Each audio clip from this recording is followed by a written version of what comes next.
আসসালামু আলাইকুম সবাইকে। আমি লিমন সরকার, প্রভাষক 36তম বিসিএস, হিসাব বিজ্ঞান বিভাগ, নওগাঁ সরকারি কলেজ নওগাঁ এবং এক্স ব্যাংকার।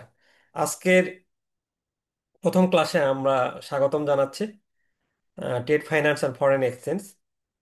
তো এই বিষয়টা আমাদের একটু বুঝে পড়তে হবে। আমরা যদি ইনশাল্লাহ ভালো মতো বুঝতে পারি এবং আইবিবি টেক্সট বইয়ের প্রশ্নের উত্তর এবং বিগত বছরের প্রশ্নের উত্তরগুলো করার চেষ্টা করি, পরীক্ষায় ইনশাল্লাহ আমাদের ভালো হবে। তো কম্পিটিটিভ এক্সামে আমাদের একটা মাথায় রাখতে হবে যে 100 মার্কসের মধ্যে আমরা হয়তো বা 80-90 মার্কস কমন পাবো, কিছু 15-20 মার্কস কমন থাকবে না। তো সেক্ষেত্রে যদি আপনাদের নলেজটা অর্জন হয়, ভালো করে একটু হলেও পড়াশোনা করেন, তাহলে আপনার ব্যাংকিং নলেজ এবং এই যে এই 2 মাসে একটু একটু করে পড়বেন, সেটা দিয়ে আপনি ওই 15-20 মার্কস কমন না আসলেও বানিয়ে কিন্তু লেখা যাবে। এটা তো আমরা আগে থেকেও দেখতাম যে আমাদের পরীক্ষাতে পুরোপুরি কমন আসতো না, যেটুকু আসতো সেটুকু আমরা আহ, লিখে বাকিটুকু আমরা বানায় লিখতে পারতাম আর কি। তো সাবকাত ভাই কি জয়েন করছেন?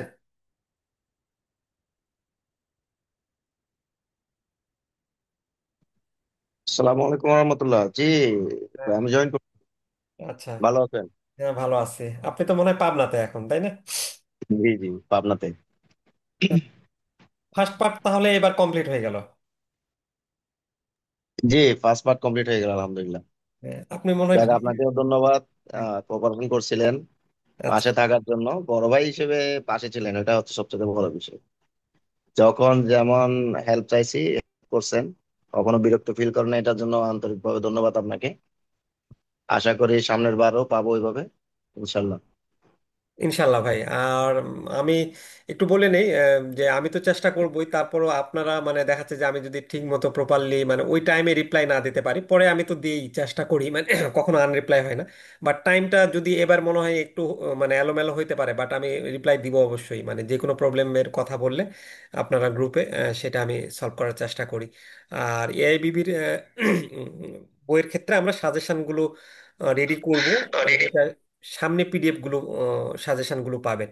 তো যদি একটু মানে আমার মানে ওই মুহূর্তে আমি ধরতে পারছি না বা হচ্ছে না, ওইটাকে আপনারা একটু ক্ষমা সুন্দর দৃষ্টিতে দেখবেন। জি, ইনশাল্লাহ। তাহলে আমরা মনে হয় কারো কোনো প্রশ্ন থাকলে বা কোনো কিছু বলার থাকলে বলতে পারেন, না হলে আমরা পড়াতে যাই আর কি, আলোচনাতে শুরু করতে পারি। আচ্ছা। হ্যাঁ, শরীফ ভাই, আপনি আছেন? স্যার আমি অন্য একটা ট্রেনিং এ আছি স্যার, আমি জাস্ট আচ্ছা। জয়েন করেছি। আচ্ছা, ঠিক আছে, সমস্যা নাই। আপনি আপনি আমাদের আহ, থাকেন আর কি। আচ্ছা, আমরা ক্লাসটা শুরু করার চেষ্টা করি।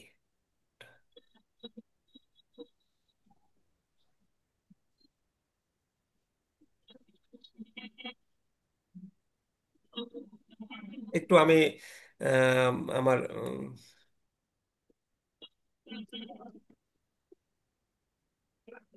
পাওয়ার পয়েন্টটা ওপেন করে নিই, দেন আমরা ক্লাসে চলে যাব।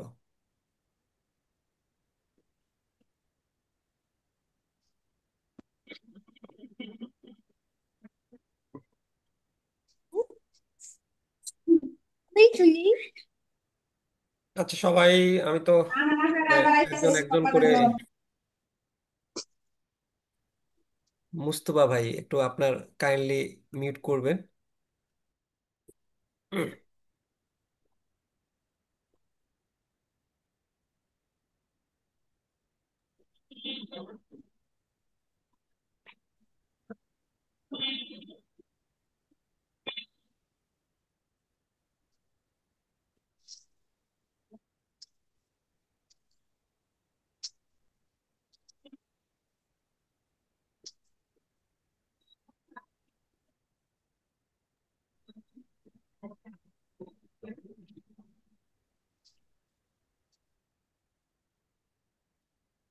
আচ্ছা, স্লাইডটা কি দেখা যাচ্ছে? তাহলে আমি শুরু করব। একটু মেসেজ দিতে পারেন কেউ বা বলতে পারেন। জি, দেখা যাচ্ছে। আচ্ছা, ওকে, আমরা শুরু করি। আচ্ছা, আমরা AIBB trade finance and foreign exchange এই সাবজেক্টের মডিউলের international trade and foreign exchange overview এটা নিয়ে আলোচনা করব ফার্স্ট, প্রথম ধাপে। দেন আমরা দ্বিতীয় সেশনে আমাদের যারা পেইড ক্লাস নিয়েছেন তাদের জন্য আমরা মডিউল বিটা আলোচনা করব। 15 মিনিটের একটা আমরা 15 থেকে 20 মিনিটের একটা টাইম ফ্রি দিব, দেন আমরা দেন দ্বিতীয় সেশনে শুধুমাত্র যারা পেইড ক্লাস নিয়েছে তাদের জন্য আমরা মডিউল বিটা রাখবো। এটা আমাদের সকলের জন্যই উন্মুক্ত।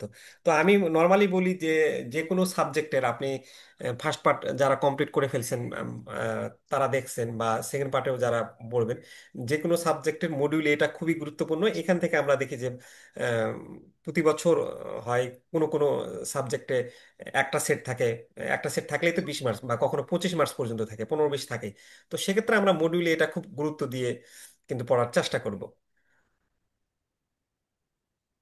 তো মডিউলের আমরা যদি একটা সিলেবাসটা দেখি এখানে, মডিউলের international trade and foreign exchange ওভারভিউতে আমরা এখানে concepts of international trade and foreign exchange, international trade and foreign এক্সচেঞ্জের কনসেপ্টগুলো কি কি সেটা জানার চেষ্টা করব।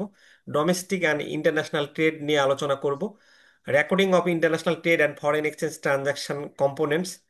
বিউটি অ্যান্ড বিওপি, যেটা balance of trade and balance of payment, খুবই খুবই গুরুত্বপূর্ণ টপিকস। এইটা আপনারা অলরেডি যারা ফার্স্ট পার্ট কমপ্লিট করে আসছেন তারা দেখবেন যে আমরা ইকোনমিক্সের মডিউল এফ এ যখন চ্যাপ্টারটা পড়ছিলাম তখন কিন্তু এই ব্যালেন্স অফ ট্রেড এবং ব্যালেন্স অফ পেমেন্ট নিয়ে খুবই আলোচনা করেছিলাম আমরা। Currency convertibility, foreign exchange reserves, international banking, foreign exchange and trade service. তো এর মধ্যে ব্যালেন্স অফ ট্রেড এবং ব্যালেন্স অফ পেমেন্ট থেকে প্রতি বছরই এই টপিক থেকে কোনো না কোনো প্রশ্ন আসেই, হয় শর্ট নোটস বা কোনো না কোনো একটা প্রশ্ন আসবে, এবং এটা ফার্স্ট পার্টেও আমরা দেখছি যে ইকোনমিক্সে আসে। তো মজার ব্যাপার হচ্ছে যে আমি মেইনলি আপনাদের পড়াটাকে ইজি করার জন্য যেমন আমরা যারা আমাদের ফার্স্ট পার্টে আমার কাছ থেকে যারা ইকোনমিক্স বইটা নিয়েছেন ওখানে আমরা ব্যালেন্স অফ ট্রেড এবং ব্যালেন্স অফ পেমেন্ট যেভাবে আলোচনা করছি, তার মানে ওইভাবে আপনারা পড়ে আসছেন, মুখস্থ করে আসছেন। আমরা যখন এই বইটা লিখতে গেছি তখন এখানেও ব্যালেন্স অফ ট্রেড এবং ব্যালেন্স অফ পেমেন্টটা ঠিক ওইভাবেই অ্যান্সার করছি, যেন আপনার মাথায় মানে রিমাইন্ড থাকে, মানে যারা পড়ে আসছেন ওই সাবজেক্টটা আমাদের হ্যান্ড নোটটা পড়ে, যেন আর ঝামেলা মনে না হয়। তো চলেন আমরা ওই প্রশ্নটা আসার আগে এখানে প্রথম আমাদের সাবজেক্টের প্রথম প্রশ্নটাই হচ্ছে হলো আন্তর্জাতিক বাণিজ্য কি এবং আন্তর্জাতিক বাণিজ্যের প্রধান পক্ষ কারা। হোয়াট ইজ ইন্টারন্যাশনাল ট্রেড এবং who are the core parties in international trade. এটা আমাদের আইবিবি টেক্সট বইয়ের। আপনারা জানেন যে আইবিবি প্রতিটা সাবজেক্টের ইংলিশ ভার্সন একটা করে বই দিয়েছে, তাদের ওয়েবসাইটে পাওয়া যায়। তাহলে ওই বইয়ের এই অধ্যায়ের চ্যাপ্টার শেষে ওরা যে প্রথম প্রশ্নটা দিয়েছে সেটা কিন্তু হোয়াট ইজ ইন্টারন্যাশনাল ট্রেড এবং who are the core parties in international trade, এই যে পাশে আইবিবি 1, অর্থাৎ এই টেক্সট বইয়ের 1 নম্বর প্রশ্ন। তো আমি সবসময় আপনাদের বলি যে আপনারা যখনই মানে যেই সাবজেক্ট পড়বেন, এই যদি আপনাদের কাছে ওই টেক্সট ম্যাটেরিয়ালটা থাকে ইংলিশ ভার্সনের, ওটা আপনার থাকলেও কি না থাকলেও সমস্যা নেই, কারণ আমি ওই প্রশ্নের সব অ্যান্সারগুলো আপনাদের দিয়ে দিয়েছি। গত 5 বছরের প্রশ্ন পর্যালোচনা করে আমি দেখছি যে ওখান থেকে হুবহু আপনার 50% প্রশ্ন কমন থাকে, যেহেতু তারাই বই লিখছে এবং তারাই আম, প্রশ্নটা করে। সেক্ষেত্রে ওরা যখন আপনার প্রশ্ন করতে যাবে স্বাভাবিকভাবে ওদের বইটা ফলো করবে। কিন্তু ওদের বইটা যারা ইংলিশ ভার্সনে অ্যান্সার করেন বা বাংলা ভার্সনে অ্যান্সার করেন একটা গাইড লাগেই, কারণ ওদের বইটাতে ওরা অ্যান্সারগুলো এত মানে ইংলিশগুলো খুব জটিল এতে লেখা আছে। তো ব্যাংকে জব করে তো আপনার এত সময় নেই মানে জটিল ভার্সনে পড়ার আর কি। আর যারা বাংলা ভার্সনে পড়েন তাদের তো ওইটা দেখার কোনো ওয়ে নাই। তবে অনেকেই আবার ওই বইটা নীলক্ষেত থেকে কেনেন বা ওইটার বাংলা ভার্সন, তো ওটা গুগল ট্রান্সলেট খুবই জঘন্য, ওইটার দরকার নেই আর, কারণ অ্যান্সারগুলো আমরা দিয়েই দিয়েছি। তো আমাদের এই আইবিবি টেক্সট বইয়ের প্রশ্নের উত্তর পড়তে হবে এবং বিগত বছরের প্রশ্নের উত্তর পড়তে হবে। বিগত বছরের সব প্রশ্নেরই উত্তর পড়তে হবে এমন না, ওখানে আপনার কিছু কিছু প্রশ্ন যেগুলো ইম্পর্টেন্ট, কিছু প্রশ্ন বিগত বছরে রিপিট হয়, কিছু হয় না, মানে বোঝাই যায় যে কনসেপচুয়াল প্রশ্ন কিছু আছে যে যেগুলো রিপিট হবে না, তো সেগুলো দরকার নাই। তো সেটা আপনারা হয়তো বা নাও বুঝতে পারবেন। এই জন্য আমি যেই প্রশ্নগুলি ইম্পর্টেন্ট আমাদের হ্যান্ড নোটে সেই প্রশ্নগুলো বিগত বছরের নিয়েছি, এবং আইবিবি টেক্সট বইয়ের প্রশ্ন। এবং অনেক সময় কি করে ওরা আইবিবি টেক্সট বইয়ের প্রথমে যে চ্যাপ্টারে আলোচনা করছে ওই আলোচনার একটা টপিক্সের প্রশ্ন হয়তো বা চ্যাপ্টার শেষে তারা নাই, বাট ওই টপিক্সটা আলোচনা করছে ওই টপিক্সের প্রশ্ন ওরা আবার পরীক্ষায় দেয়। তো ওই টপিক্সের প্রশ্নও আমরা আপনি দেখবেন যে আমাদের গাইডে কিছু কিছু প্রশ্নে কিন্তু আইবিবি 1-2 কিছুই লেখা নেই, তখন আপনি মনে করবেন যে এই প্রশ্নটা আমরা ওই টপিক্স যে টপিক্স ওরা আলোচনা করছে বাট প্রশ্নটা ধরে নাই সেই টপিক্সের প্রশ্ন আমরা এখানে দিয়েছি। সো ওভারঅল এইটা ফলো করলে ইনশাল্লাহ আমরা পরীক্ষায় এইভাবে মানে আপনি যদি পড়েন তাহলে ইনশাল্লাহ ভালো করতে পারবেন আর কি। তো আমরা যাই যে ইন্টারন্যাশনাল ট্রেড বলতে কি বোঝায়। ইন্টারন্যাশনাল ট্রেড মানে নর্মালি আমরা কি জানি যে শুধু আন্তর্জাতিক বাণিজ্য না বলে যদি আমরা বাণিজ্য বলি তখন আমরা কি পণ্য কেনা বেচাকে বোঝাই। আর যখন আন্তর্জাতিক বাণিজ্য আসবে, ইন্টারন্যাশনাল ট্রেড আসবে, তখন হবে হলো এক দেশের সাথে আরেক দেশের কিন্তু আপনার পণ্য কেনা বেচা, যেটাকে আমরা বলি যে আমদানি এবং রপ্তানি করার প্রক্রিয়াটাই হচ্ছে হলো ইন্টারন্যাশনাল ট্রেড ফাইন্যান্স। এখানে যেহেতু মানে এক দেশ থেকে আরেক দেশের সাথে পণ্যটার বাণিজ্যের ঘটছে, এই জন্য আমরা এটাকে বলি আন্তর্জাতিক বাণিজ্য। তো একটা উদাহরণ, জাস্ট বাংলাদেশে যেমন জামদানি শাড়ি আমেরিকায় রপ্তানি করে, এটা রপ্তানি, এবং চীন থেকে মেশিনারিজ আমদানি করে, এটা আমদানি। এটাই হলো কার্যক্রমগুলোই হলো আন্তর্জাতিক বাণিজ্যের অন্তর্ভুক্ত। আমার মনে হয় এক দুইবার পড়লেই মুখস্থ হয়ে যাবে, মানে এত সহজ করে লিখছি আমরা। আচ্ছা, আন্তর্জাতিক বাণিজ্যের কি কি কোর পার্টিস গুলো কারা কারা? তো একটা হচ্ছে রপ্তানিকারক, এটা আমরা যে পণ্যটা রপ্তানি করে। তারপর আরেকটা দেখতেছি আমরা আমদানিকারক, যে বিদেশ থেকে পণ্যটা আমদানি করে। এরপরে আমরা বলতে পারি যে আপনার ব্যাংক আছে আন্তর্জাতিক বাণিজ্যের, কারণ এই যে যখন এক দেশের সাথে আরেক দেশের ব্যবসায়ীরা, বাংলাদেশের ব্যবসায়ী আমেরিকার ব্যবসায়ীর সঙ্গে লেনদেন করবে, তখন তো সে ব্যাংকের মাধ্যমেই লেনদেন করবে। তার লেটার অফ ক্রেডিট থেকে অনেক কিছু বিষয়গুলো আছে। যেহেতু বাংলাদেশের ব্যবসায়ী এবং আমেরিকার ব্যবসায়ী দুইজন দুইজনকে চেনে না, তখন সেক্ষেত্রে পেমেন্টের বিভিন্ন ইস্যুগুলোর ক্ষেত্রে ব্যাংক চলে আসবে। তারপর সেখানে শিপিং কোম্পানি আসবে, পণ্যগুলো পাঠানোর ক্ষেত্রে তারা কি জাহাজের মাধ্যমে নিয়ে আসবে নাকি না এয়ারলাইন্সের মাধ্যমে নিয়ে আসবে। কাস্টমস অথরিটি থাকবে, শুধু পণ্য নিয়ে আসলেই তো আমাদের বন্দর থেকে খালাস করার জন্য তো সেখানে আমাদের আবার কাস্টমসের কাগজ দেওয়া লাগবে। তাহলে ওভারঅল আমরা দেখলাম যে আন্তর্জাতিক বাণিজ্যের গুরুত্বপূর্ণ পক্ষ মোট পাঁচটা: একটা exporter, importer, bank, shipping company এবং কাস্টমস অথরিটি।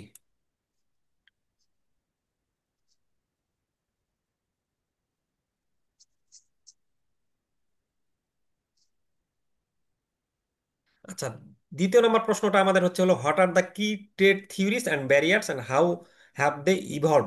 মানে এই যে আন্তর্জাতিক বাণিজ্যের বেশ কিছু থিওরি আছে, যেটা বাংলা প্রশ্নটা হচ্ছে মূল বাণিজ্য তত্ত্ব এবং বাধাগুলো কি কি এবং কিভাবে তারা বিকশিত হয়েছে। এই ইন্টারন্যাশনাল ট্রেডের বেশ কিছু থিওরি রয়েছে। এই থিওরিগুলো আপনার 100 বছর আগে একজন আপনার বর্ণনা করছেন, আরেকজন আরেকভাবে বর্ণনা করছেন। তাই এই থিওরিগুলো আমরা কি কি সেটা দেখি। মূলত তিনটা থিওরি রয়েছে, আমরা তিনটা থিওরি দেখি একটু। এর মধ্যে হচ্ছে একজন অ্যাডাম স্মিথ, আপনারা জানেন যে সবার প্রথমে যিনি আপনার অ্যাডাম স্মিথ একটা থিওরি দিয়েছে, যেটাকে আমরা বলতেছি যে অ্যাবসুলুট অ্যাডভান্টেজ। এই অ্যাবসলিউট অ্যাডভান্টেজ থিওরির তে উনি বলছেন যে একটা দেশ যেই পণ্যটা ভালোভাবে উৎপাদন করতে পারবে, তার সেই পণ্যই রপ্তানি করা উচিত। যেমন আমরা দেখতেছি যে বাংলাদেশ কিন্তু তুলনামূলক কম খরচে গার্মেন্টস পণ্য উৎপাদন করে, তাহলে বাংলাদেশ কিন্তু গার্মেন্টস পণ্য রপ্তানি করবে। তারপর চায়না হচ্ছে লো টেকনোলজির দিক দিয়ে মানে স্পেশালাইজ, চায়না আবার টেকনোলজি পণ্য রপ্তানি করে। তো এইরকম মানে যে যেটাতে স্পেশালাইজড বা যে পণ্যটা সে ভালোভাবে করতে পারে, সে সেটাকে আপনার রপ্তানি করবে।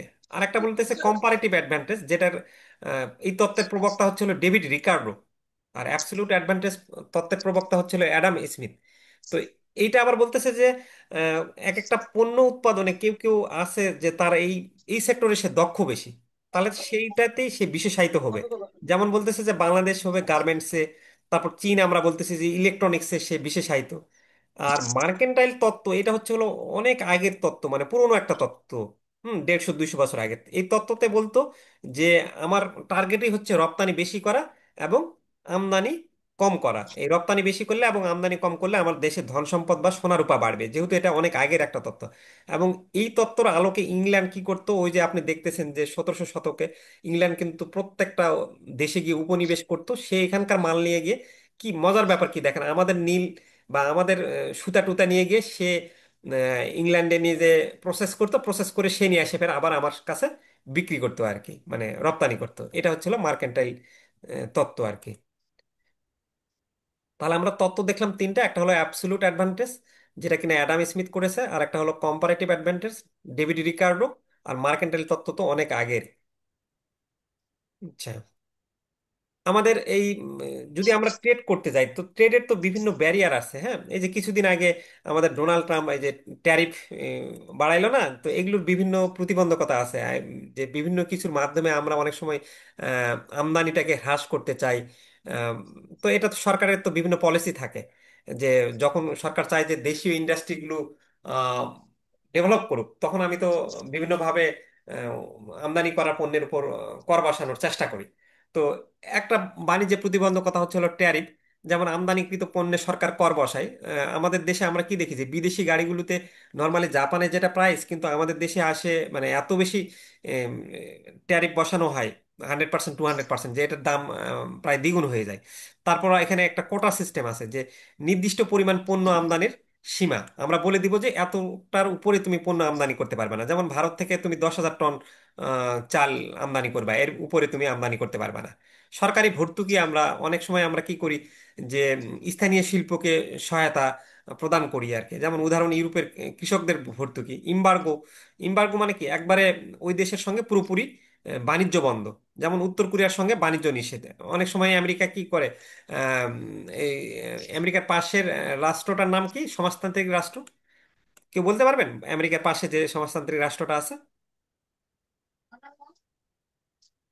আচ্ছা, sir Cuba, sir Cuba. Right, হ্যাঁ হ্যাঁ, কিউবা। তো এই কিউবার সঙ্গে কি করে, পুরোপুরি বাণিজ্য সে বন্ধ করছে। অথচ সে কিউবাকে এত দমায় ফেলছে, কিন্তু কিউবা কিন্তু তার মানে আপনার শিক্ষা বলেন, স্বাস্থ্য বলেন, ওদের দেশে স্বাস্থ্য সবারই ফ্রি, মানে যথেষ্ট ভালো অবস্থা কিউবাই। এবং আমেরিকা তো, এখানে একটা বিষয় আছে, কেউ যদি প্লিজ একটু আপনাদের জুমের এটা মিউট করে রাখবেন। এখানে এখন সিস্টেমটা আমার এই মুহূর্তে পার্টিসিপেন্টদের একবারে টোটালি আনমিউট করা যায়, বাট এই মুহূর্তে মনে পড়তেছে না। আচ্ছা, মিউট অল করে দেই। আচ্ছা, আমেরিকা তো সবসময় তাদের মাতব্বরি রাখার জন্য আপনারা জানেন যে যেমন রাশিয়া আপনার একটা বড় সমাজতন্ত্র যখন ছিল, বড় হিসেবে মানে আবির্ভূত হচ্ছিল, তখন তো আমেরিকা সেই বুদ্ধি করে রাশিয়াকে বন্ধ করছে আর কি। এখন তো আমেরিকা তাদের হুমকি মনে করে চায়নাকে, চায়না যেভাবে মানে এগিয়ে যাচ্ছে। আচ্ছা, যাই হোক, সেগুলো আমরা আলোচনা না করি। আচ্ছা, এই তত্ত্ব বাধাগুলোর বিবর্তন, এই তত্ত্বগুলো কি হয়েছে মানে এই যে গত কয়েকশো বছর ধরে বিভিন্ন এলাকাগুলো কিন্তু বিকশিত হয়েছে। তো আগে কি হইতো, আগে মানে সবসময় দেশগুলো কিন্তু নিজেদের বাজার রক্ষা করতো, যে না আমার যেভাবে হোক আমার বাজারটা রক্ষা করতে হবে। এখন আমরা এই যে ওয়ার্ল্ড ট্রেড অর্গানাইজেশন এবং এই যে ক্যাপিটালাইজডের কথা বলে কিন্তু আমরা বিভিন্ন চুক্তির মাধ্যমে এই বাধা কমানোর, একটা দেশ থেকে আরেকটা দেশের বাধা কমানোর চেষ্টা করছি, এবং আমদানি রপ্তানি যেন ইজিলি করতে পারে সেটা কিন্তু করার চেষ্টা করছি। আর নতুন যুগে আমাদের এই যে ডিজিটালি ট্রেড এবং ই কমার্স, একটা ই কমার্সের মাধ্যমে কিন্তু এই যে আলিবাবার মাধ্যমে আমরা কিন্তু চাইলেও যে কোনো দেশ থেকে আরেকটা দেশ থেকে পণ্য নিয়ে চলে আসতে পারছি, যে এখান থেকে আমি অর্ডার করে বাইরের দেশ থেকেও নিয়ে আসতে পারছি। তাহলে এইভাবে আমাদের বাণিজ্যের ক্ষেত্রে বিকাশগুলো কিন্তু হয়েছে। তাহলে বিকাশগুলো দেখেন তিনটা ধাপে। একটা প্রথমে বলতে পারি আমরা প্রথম দিকে উম, দেশগুলো নিজেদের বাজার রক্ষা করতো, তারপর পরবর্তীতে এই যে ওয়ার্ল্ড ট্রেড অর্গানাইজেশন সম্ভবত 1940 সালের দিকে প্রতিষ্ঠিত হয়েছে। এই ওয়ার্ল্ড ট্রেড অর্গানাইজেশন এবং ফ্রি ট্রেড চুক্তির মাধ্যমে ক্যাপিটালাইজড হইল। আর এখন তো আপনি জানেনই সবসময় ট্রেন্ড, ডিজিটাল ট্রেন্ড এবং ই কমার্স হয়েছে। আমার কাছে মনে হয় আপনার প্রশ্নের উত্তরগুলো আমরা ছোট ছোট করে লিখছি, কিন্তু এটুকু যদি আপনি জানেন তাহলে পরীক্ষার খাতায় কিন্তু মেইনলি 100 মার্কসের অ্যান্সার করতে হবে, এবং 3 ঘন্টায় সবগুলো কমপ্লিট করা যায় না। আর এই যে আপনি একটু লেকচার শুনতেছেন, পয়েন্টগুলো মাথায় রাখবেন, আর আপনার তো নিজের নলেজ আছেই, 1-2 লাইন কিন্তু পরীক্ষাতে অটোমেটিক্যালি বানায় দেওয়া যায়। তো 5টা পয়েন্ট পারলে এমনিতেই ওই পয়েন্টের আলোকে আমরা ছোটবেলা কি করতাম, জাস্ট পয়েন্টগুলো মুখস্থ করতাম আর বানায় মানে লিখে ফেলতাম। তো এইভাবেই কিন্তু পরীক্ষাতে আপনি লিখলেই লেখা যায়, মানে এত বেশি তথ্যর দরকার নাই যে একটা প্রশ্নের উত্তরই 2-3 পাতা করে দিলাম আর কি। একটা প্রশ্নের পয়েন্টই প্রায় 6-7টা লাইন বা 4-5টা করে লাইন মানে লিখলাম আর কি, কারণ মনে থাকে না এত। আলটিমেটলি যতটুকু মনে থাকবে, আপনাদের তো ব্যাংকে জব করে আসলে এত সময় পাওয়া যায় না, মানে যত শর্টকাট বা কম উপায়ে আপনাদের জন্য করা যায়। এই সকাল 9টা থেকে রাত 9টা পর্যন্ত আপনাদের প্রেসার যায়, তাও এই শুক্রবার শনিবার এই প্রেসারের ধকল উঠায় শুক্রবারে তো একটু রেস্ট নিতে ইচ্ছে করে। তো তারপরও কি করবেন, এখন প্রমোশনের জন্য লাগবেই বা ক্যারিয়ারের জন্য লাগবেই, এখন সেই জন্য তো একটু কষ্ট করতেই হবে। তারপরও সেটাকে যতটুকু মিনিমাইজ করা যায়, এইটুকু সময়কে কাজে লাগে যতটুকু এফোর্ট নিয়ে আসা যায়, পড়াটাকে ইজি করা যায়। আচ্ছা, এই যে ব্যালেন্স অফ পেমেন্ট খুবই একটা গুরুত্বপূর্ণ প্রশ্ন। আমি বলি না যে আপনার এটা আসবেই বা আসেই। দেখেন এই যে 96তম বিপি এবং 97তম বিপিএ তে এসেছে। যারা অলরেডি ইকোনমিক্সে পড়ে আসছেন এবং আমাদের ক্লাস করছিলেন, তাদের কাছে এটা খুবই মানে ইজি মনে হবে। সেম যখন আমি প্রশ্ন করতে গেছিলাম, এবার হ্যান্ড নোটটা লিখতে গেলাম, তখন আমি দেখলাম আরে এটা তো আমাদের এর সাথে মিলে যায়, তাহলে আমি সেখান থেকে কেন না নিয়ে আসি। আচ্ছা, ব্যালেন্স অফ পেমেন্টটা বলতে বোঝায় কি, মানে একটা দেশের সাথে আরেকটা দেশের দেনা পাওনার হিসাবকে আপনার ব্যালেন্স অফ পেমেন্ট বলে আর কি। যে আমরা যখন আন্তর্জাতিক বাণিজ্যে কি হয় যে একটা দেশ আরেকটা দেশে কিন্তু দৃশ্যমান পণ্য আমদানি এবং রপ্তানি করে। আবার কিছু অদৃশ্যমান পণ্যও আছে, যেমন সেবাটাকে আমরা বলি অদৃশ্যমান পণ্য। হ্যাঁ। তো এইরকম দৃশ্যমান এবং তারপর আমরা অনেক সময় কি করি, আমাদের আম, বড় কোনো কিছুতে আমরা বড় ধরনের ব্রিজ নির্মাণ করতে যাচ্ছি, তখন কিন্তু আমরা বাইরের দেশের কনসালটেন্সি ফার্ম বা কনসালটেন্ট নিয়ে আসি। তাহলে তারা যে আমার দেশে এই কনসালটেন্সিটা দিচ্ছে, তাহলে এর বিনিময়ে তাকে আমাকে টাকা পে করা লাগে। তাহলে এটা হচ্ছে হলো অদৃশ্যমান। তো এখানে কি লিখছে আমরা, যে আন্তর্জাতিক বাণিজ্যে উম, একটা দেশের দৃশ্যমান ও অদৃশ্যমান সকল প্রকার পণ্য সামগ্রী ও সেবার আমদানি ব্যয় এবং রপ্তানি আয়ের হিসাবকে লেনদেন উদ্বৃত্ত বলা হয় বা ব্যালেন্স অফ পেমেন্ট বলা হয়। তার মানে কি, একটা দেশের সাথে দৃশ্যমান এবং অদৃশ্যমান যে পণ্যগুলো আছে, এই পণ্যগুলোর আমদানি ব্যয় এবং রপ্তানি আয়ের হিসাবটা যেটা করবেন, করে আপনি যেটা রাখবেন, সেটাই হলো আপনার ব্যালেন্স অফ পেমেন্ট আর কি। নর্মালি ধরে নেন আপনি বাংলাদেশ থেকে উম, বাইরের দেশ থেকে আমদানি করলেন 500 টাকা। সাপোজ আপনি আমদানি করলেন 500 টাকার, হ্যাঁ। আর রপ্তানি করলেন আপনি ধরে নেন 800 টাকা। তাহলে এই যে 800 টাকা রপ্তানি মানে কিন্তু আপনার দেশে আসলো, আর 500 টাকা আমদানি মানে আপনার দেশ থেকে চলে গেল। তাহলে এই দুইটার মধ্যে আমদানি এবং রপ্তানির 800 টাকা আপনি পাইলেন আর 500 টাকা চলে গেল, তাহলে আপনার হাতে এখন ব্যালেন্স থাকলো কত? 300 টাকা না? এই আয় কি বলে, এই আমদানি এবং রপ্তানির মধ্যে যে পার্থক্যটা, সেটাই হচ্ছে হলো ব্যালেন্স অফ পেমেন্ট আর কি। এখন এই আমদানি এবং রপ্তানির মধ্যে পার্থক্যটা বলতে বোঝাচ্ছে যে অনেকে বলে যে আমি কি শুধুমাত্র যেগুলো ট্যানজিবল মানে যেগুলো দেখা যায় সেই প্রোডাক্টগুলো নিব, নাকি ট্যানজিবল এবং ইনটেনজিবল মানে যেটা দৃশ্যমান এবং অদৃশ্যমান সেগুলো নিব। তো ব্যালেন্স অফ পেমেন্টে বলে যে না, তুমি দৃশ্যমান এবং অদৃশ্যমান সকল প্রকারের পণ্য আহ, রপ্তানির হিসাবটা ধরবা, এবং এখানে অদৃশ্যমান এবং দৃশ্যমান সেটার আমদানির হিসাবটা ধরবা, ধরে এটার পার্থক্য করলে যেটা হয়, সেটাকে আমরা বলতেছি ব্যালেন্স অফ পেমেন্ট।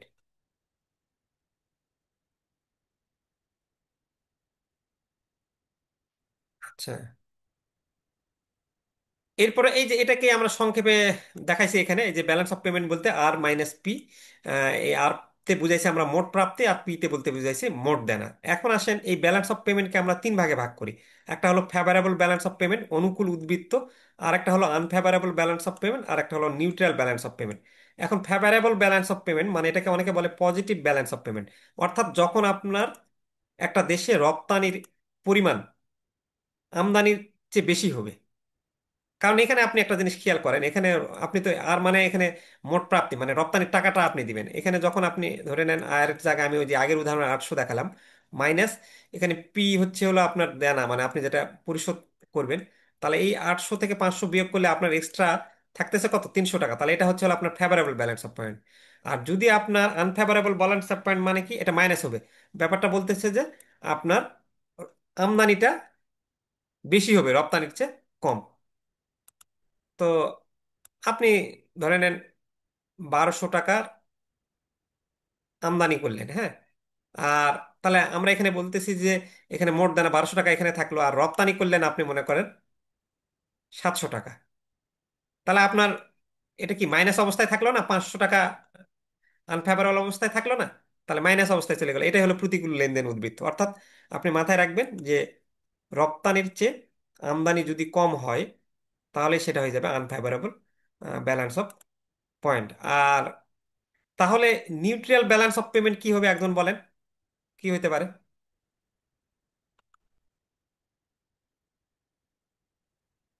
বুঝতেই পারছেন নিউট্রাল, বলতে পারেন একজন নিউট্রাল ব্যালেন্স অফ পেমেন্ট কি হতে পারে তাহলে? এক সমান হবে দুইটা। হ্যাঁ, দুটাই সমান হবে আমাদের আমদানি এবং রপ্তানি। অর্থাৎ আমি আমদানি যদি করি 500 টাকা এবং রপ্তানি যদি করি 500 টাকা, তাহলে এটা নিউট্রাল ব্যালেন্স অফ পেমেন্ট হয়ে যাবে। এটাই আর কি, আমরা এটা বুঝতেই পারছি। এটা আমরা জাস্ট খুবই সিম্পল, কিন্তু মাথায় যদি রাখি তাহলে কিন্তু আমাদের হয়ে যাবে। আহ, তাহলে আমরা এটা এই সূত্র দিয়ে এরকমভাবে বানায় লিখতে পারবো, এত জটিল করে ভাবার কিছু নাই। এটাকে আমি ব্যাখ্যা করছি, এটা একটু আপনারা দেখে নেবেন আর কি। আচ্ছা, এখানে বলতেছে যে বিইউপির মূল উপাদানগুলো কি, বা প্রশ্নটা কারেন্ট অ্যাকাউন্টের উপাদানগুলো কি, বা what are the components of current account, এটা দেখেন এই যে আইবিবি টেক্সট বইয়ের 4 নম্বর প্রশ্নের উত্তর এই আমের যেই জিনিসটা আমি যেটা প্রত্যেকটা জিনিস করে করছি মানে খুব পরিশ্রম নিয়ে কাজগুলো করছি, এগুলো আর কোনো বইয়ে বাজারের বইয়ে কিন্তু পাশে আপনি দেখবেন না যে এরকম ভাবে লেখা আছে আইবিবি নাকি। এখন ওরা তো এই ছাত্রবন্ধু বা স্টার পাবলিকেশনের বইগুলো কি করে কি 300-400 পেজের বই করছে, এগুলো ওই স্টুডেন্টের দ্বারা বা সেই আগের আলোকে করছে। সেটা তো দরকার নেই আপনার। এবং ইভেন মজার ব্যাপার যে এই যে টাইম স্মার্ট এরা পর্যন্ত অনেক প্রতারণা করতেছে আমাদের গ্রুপগুলোতে আসে। কালকে এক ব্যাংকার ভাই বললো যে ভাই আমাকে ফোন দিয়ে বলতেছে টাইম স্মার্ট যে বইটই নিবেন নাকি বা একটা প্রতিনিধি, এটা কি আপনাদের? আমি বললাম, না তো ভাই। তো আলহামদুলিল্লাহ মানে আপনাদের এতে আমরা ভালোবাসা পাচ্ছি মানে এইটা পাচ্ছি বলেই তারা আমাদেরকে নকল করার বা আমাদের গ্রুপে এসে মানে অন্যকে করার চেষ্টা করতেছে আর কি। তো ওখানে মজার ব্যাপার দেখেন, ওরা বোকার মতো না, আপনারাও বোকা হন। ওরা বলে যে 10 বছরের প্রশ্নের আলোকে 10 বছরের প্রশ্ন উত্তর পাবেন। আরে বোকা, তোর 10 বছরের প্রশ্ন উত্তর আমি কেন নিব? তোর তো 96 থেকে তো ব্যাংকিং প্রফেশনাল এক্সাম পরীক্ষা শুরু হয়েছে নতুন সিলেবাসে। তাহলে নতুন সিলেবাসে যদি 96 থেকে হয় আর পঞ্চম, তাহলে আপনার কয়টা ইয়ার হইলো? মাত্র 5টা। তাহলে আমি কি আগের পুরনো সিলেবাসের পুরনো জিনিসের পড়ে আমি মাথা খারাপ করবো? এমনিতেই তো আমার ব্যাংকে কত প্রেশার। তো এই বইগুলো যেগুলো হয় সেগুলো আপনার এই অনেক পুরনো জিনিস রাখছে এবং ওরাও আপনাকে মনে করে, আপনারাও মনে করেন আরে 10 বছরের প্রশ্ন উত্তর। তো ওইটা তো পুরো ইরিলিভেন্ট। মানে 96তম আগে তো আপনার সিলেবাস টোটালি আলাদা ছিল, প্রশ্ন প্যাটার্ন আলাদা ছিল, তাহলে আপনি ওগুলো পড়ে কেন করবেন? তারপর ওরা আপনার ঠিক 1 মাস পরে, আপনারা তো মানে অনেক ব্যস্ত থাকেন, ওরা এগুলো পুঁজি করে ওরা বলে যে আমার আমি তোমাদের 10 সেট সাজেশন দিব বা প্রতি অধ্যায় থেকে 5-10টা করে প্রশ্ন পড়বো, 5 সেট কমন আমার হ্যান্ড নোট নিলে। তখন অনেকে কেনে, আপনারাও মানে এত প্রেসারে থাকেন মনে করেন যে কমন। তারপর পরে কিন্তু আর আসে না এরকম। পরে এরকম অনেকেই টাইম স্মার্টের কাছ থেকে প্রতারণার শিকার হয়েছে আমার কাছে মানে। গতবারেও যখন সেমিনারে করছিলাম তারাও অনেকে বলছে, এবারও দেখতেছি যে মানে এবার তো অলরেডি একজন আমাদের ওই ফেসবুকের মানে ব্যাংকিং ডিপ্লোমা স্টাডি গুলো 36 আপনাদের মজার ব্যাপার দেখছেন মনে হয় জেনারেল চ্যাটে। আমি ওইরকম জেনারেল চ্যাট খেয়াল করি নাই, একজন বই চাইছে আমাদের মনে করে ওখানে ওই মানে এটা খুবই খারাপ জিনিস। টাইম স্মার্টের যে ওই ব্যাংকার উনি যিনি সিইও মামুন, ওই ওয়ার্ড প্রতিনিধির নাম্বার দিয়ে দিছে এবং উনি অর্ডার করে ফেলছেন। পরে উনি আবার বলতেছেন ভাই আমি তো এটা করে নাই। আমি তো বললাম আমরা তো এটা জানি না, আমরা খেয়ালও করি নাই। এরকম একটা অবস্থা। তো যাই হোক, আমরা পড়ায় আসি এখন। এখানে আপনার আরেকটা বিষয় বলছে যে বিইউপির চলতি অ্যাকাউন্ট বা আর্থিক অ্যাকাউন্টের উপাদানগুলো কি, বা what are the components of current account and the financial account of BOP. দেখছেন এই যে 96তম বিপিএ তে কিন্তু আসছে। তার মানে ব্যালেন্স অফ পেমেন্ট এবং ব্যালেন্স অফ ট্রেড নিয়ে এই চ্যাপ্টারের খুব গুরুত্বপূর্ণ, এটা আমাদের ভালো করে পড়তে হবে এই জিনিসগুলো। তবে ট্রেড ফাইন্যান্সে কিছু কিছু প্রশ্ন ভালো কনসেপচুয়াল আসে, আপনাদের সেক্ষেত্রে আইডিয়াটা ভালো করে রাখতে হবে।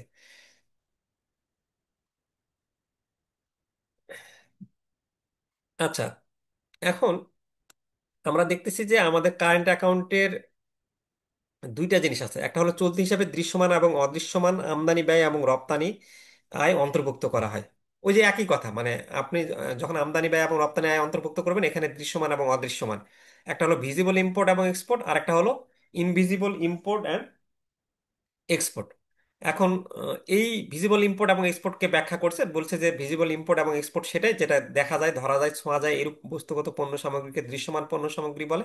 আর ইনভিজিবল ইম্পোর্ট বা এক্সপোর্টকে যেটা দেখা যাবে না, ধরা যাওয়া যাবে না, সেগুলি একবার পড়লেই আপনি এগুলো মুখস্থ রাখবেন। খালি উদাহরণগুলো যেমন জাহাজ ভাড়া, ব্যাংক ও বিমার সেবা, শিক্ষা, চিকিৎসা ও ভ্রমণ ব্যয়, এগুলোকে ইনটেনজিবল অ্যাসেটের মানে ইনটেনজিবল ইম্পোর্ট এবং এক্সপোর্টের মধ্যে ধরছে। কূটনৈতিক ব্যয়, বৈদেশিক ঋণের সুদ। আচ্ছা, ক্যাপিটাল অ্যাকাউন্টস এর আন্ডারে কি যায় মূলধনী হিসাবের ক্ষেত্রে?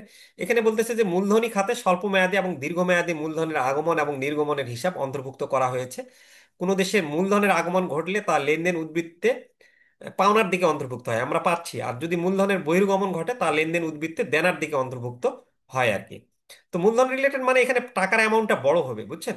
আর এখানে তাছাড়া বিদেশ থেকে প্রাপ্ত সাহায্য, ঋণ, অনুদান, যুদ্ধের ক্ষতিপূরণ, দুর্যোগ মোকাবেলায় সরঞ্জাম প্রভৃতি লেনদেন উদ্বৃত্তের মূলধনী খাতে পাওনার দিকে অন্তর্ভুক্ত হয়। আপনি বিদেশ থেকে টাকা পাচ্ছেন, তার মানে আপনার আসতেছে মূলধন খাতে। ঋণ যদি আপনি বিদেশ থেকে ঋণ করেন তাহলে সেটাও আপনার পাওনা হিসেবে দেখাবেন। আর আপনি যদি বাংলাদেশ যদি আমেরিকা থেকে ঋণ নেয় তাহলে সেটা মূলধনী খাতের পাওনার দিকে অন্তর্ভুক্ত হবে। আর বাংলাদেশ যদি নেপালকে কোনো দুর্যোগের সময় সে কি করলো, সাহায্য দিল বা অনুদান দিল ইত্যাদি যদি মঞ্জুর করে তাহলে এটা মূলধনী খাতে দেনার দিকে আমরা অন্তর্ভুক্ত বলি। মূলধনী খাতকে কেউ কেউ আবার ট্রান্সফার অ্যাকাউন্টও বলে আর কি। আর অনেক সময় বলে যে ফিনান্সিয়াল অ্যাকাউন্ট, এটার কম্পোনেন্টস গুলো কি কি। তো ফিনান্সিয়াল অ্যাকাউন্ট বা আর্থিক হিসাব হলো লেনদেন উদ্বৃত্ত বা ব্যালেন্স অফ পেমেন্টের একটা অংশ হলো ফিনান্সিয়াল অ্যাকাউন্ট, যেখানে কোনো দেশের আন্তর্জাতিক বিনিয়োগ এবং আর্থিক লেনদেনের হিসাব রাখা হয়। এখানে শুধুমাত্র আমরা আন্তর্জাতিক বিনিয়োগ এবং এই আর্থিক লেনদেনের হিসাব রাখবো।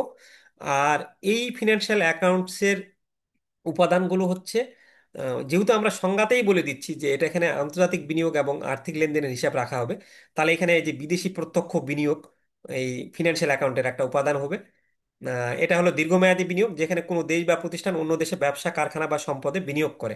উদাহরণ, যুক্তরাজ্যের একটি কোম্পানি বাংলাদেশে একটা গার্মেন্টস ফ্যাক্টরি উপস্থাপন করে। পোর্টফোলিও বিনিয়োগ একটা হলো ফিনান্সিয়াল অ্যাকাউন্টের উদাহরণ হতে পারে। বিদেশি শেয়ার, বন্ড বা সিকিউরিটিজের স্বল্প মধ্যম মেয়াদী বিনিয়োগ। অন্যান্য বিনিয়োগ যেটা আমরা বলতেছি, এর মধ্যে পড়ে ঋণ, ব্যাংক আমানত, বাণিজ্য ঋণ, মুদ্রা লেনদেন ইত্যাদি আর কি। আচ্ছা, তাহলে যখন একজন আমেরিকান বিনিয়োগকারী বাংলাদেশের কোনো কোম্পানির শেয়ার কিনতেছে, তখন সেটাকে আমরা বলতেছি পোর্টফোলিও বিনিয়োগ। আর ফরেন ডিরেক্ট ইনভেস্টমেন্ট তো আপনি বুঝতেই পাচ্ছেন যে সরাসরি যখন আমাদের তারা ফ্যাক্টরি করবে বা ব্যবসা বা কারখানা বা সম্পদে বিনিয়োগ করবে, সেটা হলো ফরেন ডিরেক্ট ইনভেস্টমেন্ট। আর অন্যান্য ইনভেস্টমেন্ট করতে পারে। এই ফিনান্সিয়াল অ্যাকাউন্টের মধ্যে এই উপাদানগুলো হচ্ছে। অনেক সময় বলে যে ফিনান্সিয়াল অ্যাকাউন্ট কাকে বলে, এর উপাদানগুলো আলোচনা করো। তাহলে ফিনান্সিয়াল অ্যাকাউন্ট সংজ্ঞাটা বলে এই তিনটা উপাদানের নাম বলবেন, বললে তো আপনি এমনিতেই ফরেন ডিরেক্ট ইনভেস্টমেন্ট বা বিদেশি প্রত্যক্ষ বিনিয়োগ এটা এমনিতেই বানায় লিখতে পারবেন। পোর্টফোলিও বিনিয়োগ মাথায় রাখলে পারবেন আর কি। আদার ইনভেস্টমেন্ট এই দুটা বাদে বাকিগুলো বলে দিবেন আর কি।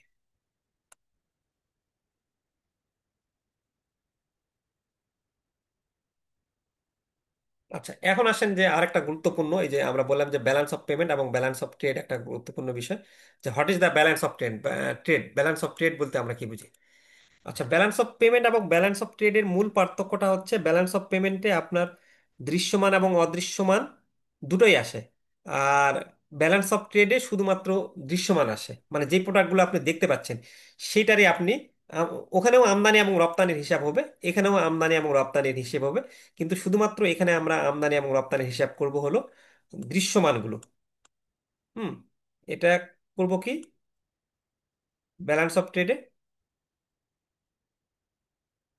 দৃশ্যমানগুলো যাবে।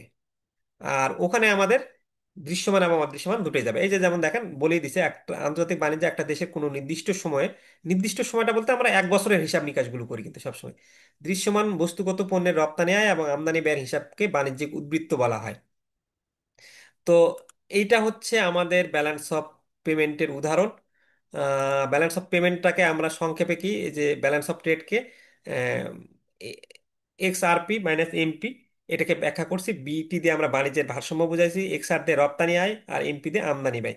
রপ্তানি এবং আয়ের পার্থক্যটাও ব্যালেন্স অফ ট্রেড, কিন্তু এখানে শুধুমাত্র আমি বারবার বলতেছি কি আসবে, দৃশ্যমান জিনিসগুলো আসবে।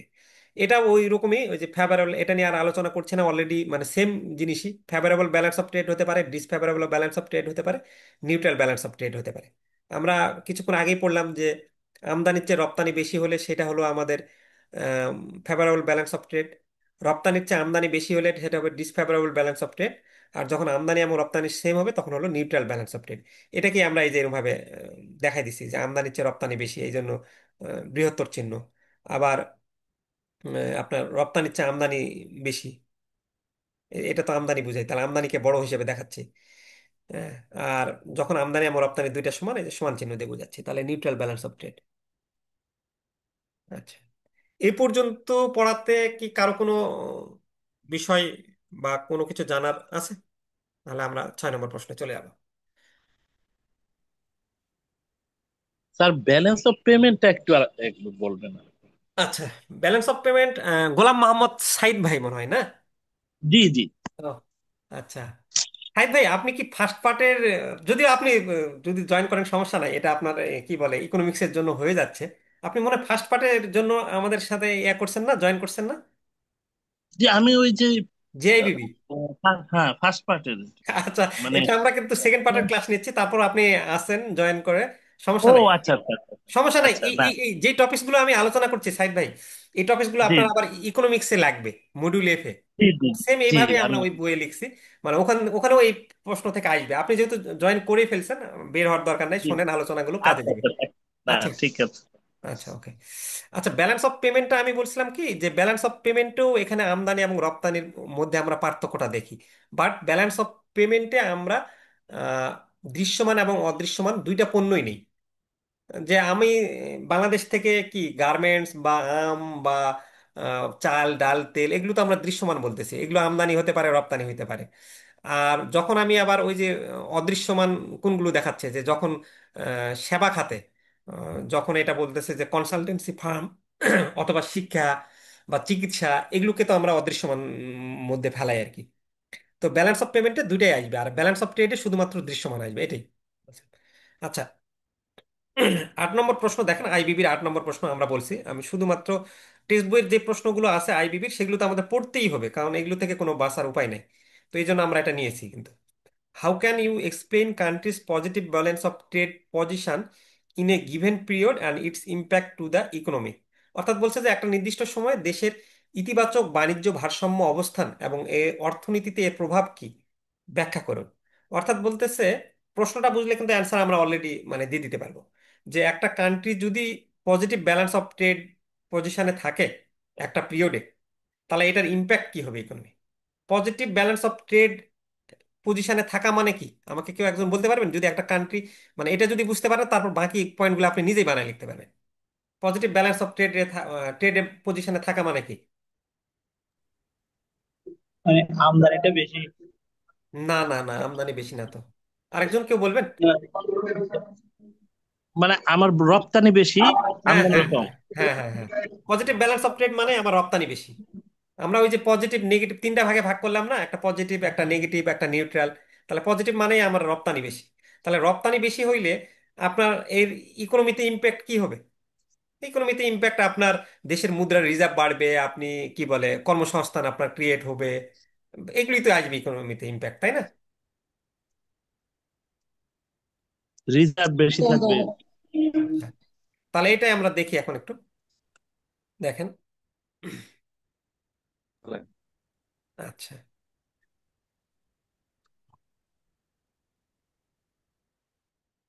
এখানে দেখেন এই যে favourable balance of trade, positive balance of ট্রেডটা কি, এই জন্য আপনি আগে এটা বলে নেবেন যে কোনো দেশের দৃশ্যমান আমদানি ব্যয়ের চেয়ে রপ্তানি আয় বেশি হলে তাকে অনুকূল বাণিজ্যিক উদ্বৃত্ত বা ফেভারেবল ব্যালেন্স অফ ট্রেড বলে। তাহলে এই ব্যালেন্স অফ ট্রেড মানে এই যে রপ্তানি আয় এবং আমদানি ব্যয়ের মধ্যে পার্থক্য। তাহলে রপ্তানি আয় এবং আমদানি ব্যয়ের মধ্যে পজিটিভ ব্যালেন্স অফ ট্রেড কখন হবে? যখন রপ্তানি আমদানির চেয়ে বেশি হবে, এই জন্য কিন্তু আমরা গ্রেটার দেন দেখাইছি। এটাকে আমরা বলতেছি ইতিবাচক ব্যালেন্স অফ ট্রেড। তাহলে এখন যদি বাংলাদেশ বছরে $50 বিলিয়ন গার্মেন্টস রপ্তানি করে, আর অপরদিকে $40 বিলিয়ন ধরে নিন পণ্য আমদানি করছে, তাহলে বাংলাদেশের ব্যালেন্স অফ ট্রেড কি হচ্ছে? 50 থেকে 40 বিয়োগ করলে কি $10 বিলিয়ন হচ্ছে না? এটাই হচ্ছে হলো আপনার ইতিবাচক বাণিজ্য ভারসাম্য বা পজিটিভ ব্যালেন্স অফ ট্রেড বা ফেভারেবল ব্যালেন্স অফ ট্রেড, যেটা অর্থনীতির জন্য আপনার খুবই উপকারী বা অনেক কাজে দেবে। তাহলে কিভাবে ইফেক্ট ফেলবে ইকোনমিক্সে, চলেন আমরা একটু দেখি। আমি একটু সময় নিয়ে পড়াই, মানে স্টুডেন্টদের পড়াই পড়াই, মানে যেটা হয়ে গেছে আপনারা অলরেডি মানে অনেকের মানে বিষয়গুলো জানাই আছে, যে স্যার এত বলছে কেন বা অমুক তমুক, কিন্তু শুনলে আপনার ক্লাসেই পড়াটা হয়ে যাবে। আর জি জি অনেকে স্যার। আছে খুব দ্রুত টানে, তো এটাকে একটু মানে এটা অভ্যাসই বলতে পারেন, টিচার মানুষ একটু বেশি হয়তো বা বলে ফেলে, তো কিছু মনে করবেন না এটাতে। না, আচ্ছা। এটা ভালো ভালো লাগছে আমাদের কাছে স্যার। আচ্ছা, হ্যাঁ। এটা মানে একটু মনোযোগ সহকারে দিলে আপনাদেরই বরং একদিক দিয়ে কাজ, মানে পড়াটা প্রেশারটা আর হয় না, মানে ক্লাসে পড়াটা হয়ে যায়। আচ্ছা, এখন আসেন আমরা যেটা ইতিবাচক অর্থনীতিতে আমাদের এই ব্যালেন্স অফ ট্রেডের প্রভাবগুলো কি। তো এই ব্যালেন্স অফ ট্রেডের প্রথম প্রভাব এই যে জাতীয় আয় বৃদ্ধি পাবে, কারণ ডলার রপ্তানি থেকে যখন বৈদেশিক মুদ্রা আসবে, স্বাভাবিকভাবে জাতীয় আয় বৃদ্ধি পাবে। মুদ্রার মান শক্তিশালী হবে, যখন আপনি রপ্তানি বেশি করতেছেন তার মানে আপনার দেশীয় পণ্যের চাহিদা বাড়বে, তখন স্থানীয় মুদ্রার চাহিদা বাড়বে, ফলে মুদ্রা শক্তিশালী হবে। লেনদেন উদ্বৃত্ত ভালো হয়, মানে আপনার যখন ব্যালেন্স অফ ট্রেড ভালো হবে, তাহলে এটা অটোমেটিক্যালি ব্যালেন্স অফ পেমেন্টেও গিয়ে ফেলবে, কারণ ব্যালেন্স অফ ট্রেড তো একটা ব্যালেন্স অফ পেমেন্টের অংশ। কারণ ব্যালেন্স অফ পেমেন্টে আপনি বলতেছেন যে দৃশ্যমান এবং অদৃশ্যমান দুটারই আমদানি এবং রপ্তানি আসবে। আর ব্যালেন্স অফ ট্রেডে আপনি কি বলতেছেন, বিইউটিতে আপনি বলতেছেন যে সেখানে দৃশ্যমান আমদানি ও রপ্তানি আসবে। তাহলে বিইউটি ভালো হলে আলটিমেটলি বিইউপিও ভালো হয়ে যাবে, যেহেতু বিইউটির একটা পার্ট হচ্ছে বিইউপি। আচ্ছা, চাকরির সুযোগ সৃষ্টি হবে রপ্তানিমুখী, আপনি যখন রপ্তানি করতেছেন, এখানে কোনো যদি ইন্ডাস্ট্রি গড়ে ওঠে, তাহলে কর্মসংস্থান বাড়বে। কর্মসংস্থান বাড়লে অর্থনৈতিক প্রবৃদ্ধি বাড়বে। অনেক কিছু ব্যাপার চলে আসে, শিল্প উন্নয়ন ত্বরান্বিত হবে, এরকম ভাবে আরো দুই একটা পয়েন্ট আপনি চাইলে কিন্তু বানায় লিখতে পারবেন। মানুষের জীবনযাত্রার মান বৃদ্ধি পাবে, দারিদ্র্য হ্রাস পাবে। এত তো লেখার দরকার নাই, আমি 5টা লিখছি, পরীক্ষার হলে দেখবেন যে আরো 2-3টা পয়েন্ট এভাবে বানায় লিখতে পারবেন। আচ্ছা, অপরদিকে কি বলছে, আবার বলছে যে দেখেন আইবি টেক্সটের 9 নম্বর প্রশ্ন বলছে যে একটা দেশের নেতিবাচক বাণিজ্য ভারসাম্য অবস্থান এবং অর্থনীতিতে এর প্রভাব কি ব্যাখ্যা করবেন। যে নেগেটিভ ব্যালেন্স অফ ট্রেড যদি হয়, তাহলে নেগেটিভ ব্যালেন্স অফ ট্রেড যদি হয়, negative balance of trade position, তখন আমরা বললাম positive balance of trade position. এবার তাহলে বলেন কেউ একজন যে negative balance of trade position বলতে কি বুঝতেছেন তাহলে? আমদানি বেড়ে যাবে স্যার। আমদানি বেশি হবে এটাতে। হ্যাঁ, তাহলে আমদানি বেশি হলে স্বাভাবিকভাবে আমরা কিন্তু এখন এটা, আমদানি বেশি হলে আমার টাকার মান কিন্তু কমে যাবে, বৈদেশিক মুদ্রার রিজার্ভ কমে যাবে। সেই জিনিসটাকেই আমরা আবার ওই একই কথা বলছি, একবার রিডিং পড়লে কিন্তু আপনাদের মুখস্থ হয়ে যাবে, এমন ভাবে আমরা। ওইগুলো নেগেটিভ নেগেটিভ গুলো উল্টো লিখে দিলে স্যার হয়ে যাচ্ছে তো। হ্যাঁ হ্যাঁ হ্যাঁ, ওইটাই উল্টো এটা এটা আরো একটু চালাকি বুদ্ধি, খুবই সুন্দর। মানে ওইভাবেই কিন্তু আমরা পড়াগুলোকে এইভাবে ইজি করে নিতে পারি আর কি। আচ্ছা, এটাই আমরা দেখাচ্ছি যে $60 বিলিয়ন পণ্য আমদানি করছে এবং রপ্তানি করে $45 বিলিয়ন, তাহলে বিউটি দাঁড়াচ্ছে $15 বিলিয়ন, মাইনাস হয়ে যাচ্ছে, যেটা বাণিজ্য ঘাটতি এবং যা দীর্ঘমেয়াদে অর্থনীতির জন্য ক্ষতিকর হতে পারে। তাহলে বিউটি হচ্ছে হলো রপ্তানি আয় থেকে আমদানি ব্যয়ের টা বেশি হয়ে যাচ্ছে, অর্থাৎ এই যে আমদানি গ্রেটার দেন রপ্তানি, তখনই নেতিবাচক ট্রেড বা ব্যালেন্স অফ ট্রেড হচ্ছে। আচ্ছা, এটার অর্থনীতিতে প্রভাবটা কি? এটার অর্থনীতিতে প্রভাব হচ্ছে বৈদেশিক মুদ্রার অপচয় হচ্ছে। আহ, বৈদেশিক মুদ্রা বেশি চলে যাচ্ছে, বৈদেশিক মুদ্রার রিজার্ভ কমে যাচ্ছে, মুদ্রার অবমূল্যায়ন হয়। বৈদেশিক মুদ্রার চাহিদা বাড়লে, যখন ডলারের চাহিদা বেশি বাড়তেছে, ডলারের চাহিদা কখন বাড়বে? যখন ডলার একটা মার্কেটে আপনি আমদানি বেশি করতে চাচ্ছেন, ওইদিকে আপনার রিজার্ভ কম, মানে ডলার নাই, রপ্তানি যোগ্য প্রোডাক্ট কম, তার মানে আপনার তো তখন ডলারের চাহিদা বাড়বে। তাহলে ডলারের চাহিদা বাড়লে আপনার তো মুদ্রা মান কমে যাবে, কারণ 10টা ব্যাংকের কাছে হয়তো বা ডলার বা একটা, এটা তো আমরা বাজারেও বুঝি যে আপনি ইলিশ কিনতে গেছেন 100টা, 100 জনের চেয়ে আপনার দেখা যাচ্ছে যে ক্রেতা হয়ে গেছে 100 জন, আর বিক্রেতা মানে সাপ্লায়ার, ইলিশের সাপ্লায়ার আছে মাত্র 5 জন, তাহলে স্বাভাবিকভাবে ইলিশের দাম বেড়ে যাবে। তো সেইভাবে আপনি যখন ডলারের দাম বেড়ে যাবে, মানে ডলারের ডিমান্ডটা বেশি হবে, সবাই ডলার চাচ্ছে, তখন তো ওই আপনি আগে যদি 120 টাকায় $1 পেতেন, তাহলে স্বাভাবিকভাবেই ডলারের যখন ক্রাইসিস বা ডলারের চাহিদা বেড়ে যাচ্ছে, তখন সেই জায়গায় কি হয়ে যাচ্ছে 130 টাকা, তাহলে আপনার কি দেশীয় মুদ্রার মান কমে যাচ্ছে না? তাহলে আমদানি যখন বেশি হবে তখনই তো বৈদেশিক মুদ্রার চাহিদা বাড়বে। তারপর বৈদেশিক ঋণ বৃদ্ধি, এই আমদানি ব্যয় মেটাতে সরকারকে বিদেশ থেকে আবার ঋণ নিতে হয়, কারণ এই আমদানি ব্যয় মেটাতে গেলে আমাকে তো ডলারে কি করতে হবে, মেটাতে হবে। চলতি হিসাবের ঘাটতি বৃদ্ধি, যদি এই যে নেতিবাচক ব্যালেন্স অফ ট্রেড হয়, তাহলে ওই যে এর আগে যেমন ওখানে আমরা বললাম চলতি হিসাবের মানে পজিটিভ বৃদ্ধি হচ্ছে, তাহলে ব্যালেন্স অফ ট্রেড তো ব্যালেন্স অফ পেমেন্টে গিয়ে হিট করবে, তাহলে এটার ফলে কি হবে, লেনদেন উদ্বৃত্ত বা ব্যালেন্স অফ পেমেন্টের এই চলতি হিসাবে কি হবে, ঘাটতি তৈরি হবে। আর আলটিমেটলি যখন আপনি অতিরিক্ত পরিমাণে আমদানি করবেন, তখন তো আপনার স্থানীয় শিল্পের ক্ষতি হবে স্বাভাবিকভাবে। বিদেশি পণ্যের উপর নির্ভরতা বাড়লে দেশের শিল্পে আপনার কিন্তু ক্ষতিগ্রস্ত হয়ে যাবে।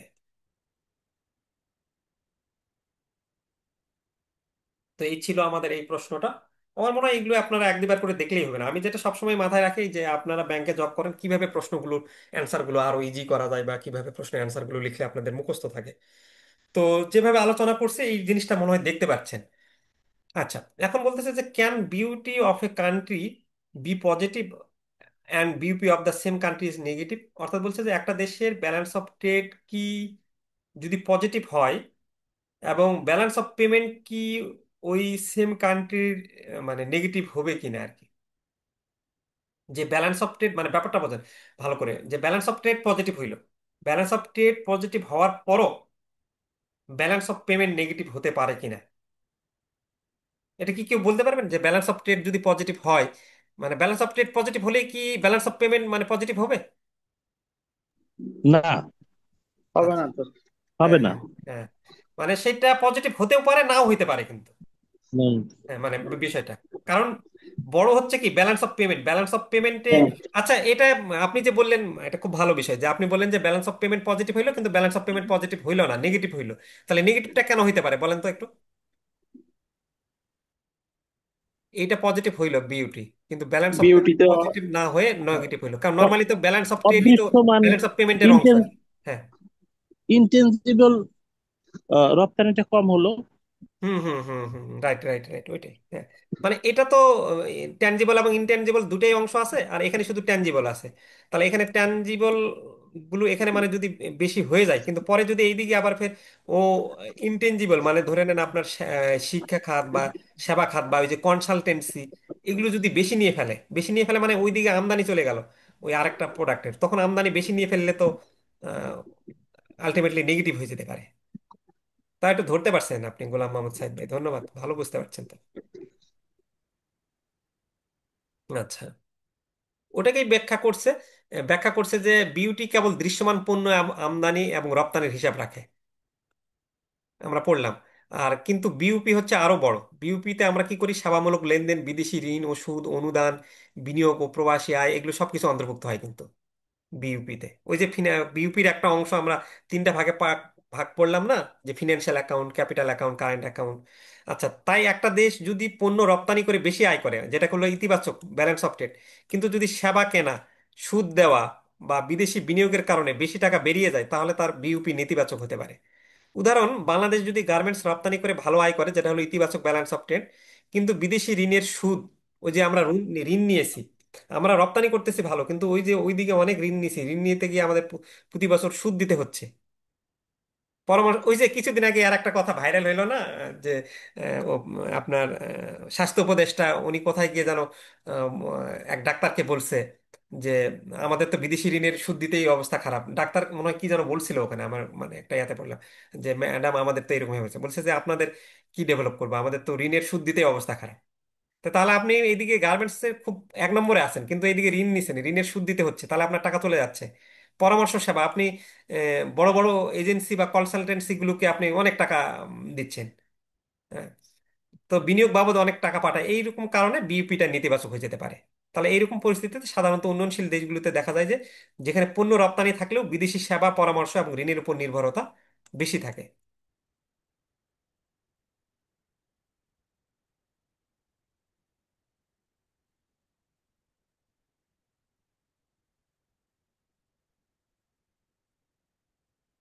আচ্ছা, এটাই এখন এটা নিয়ে তো আর কোনো কনফিউশন নাই ওইটা নিয়ে।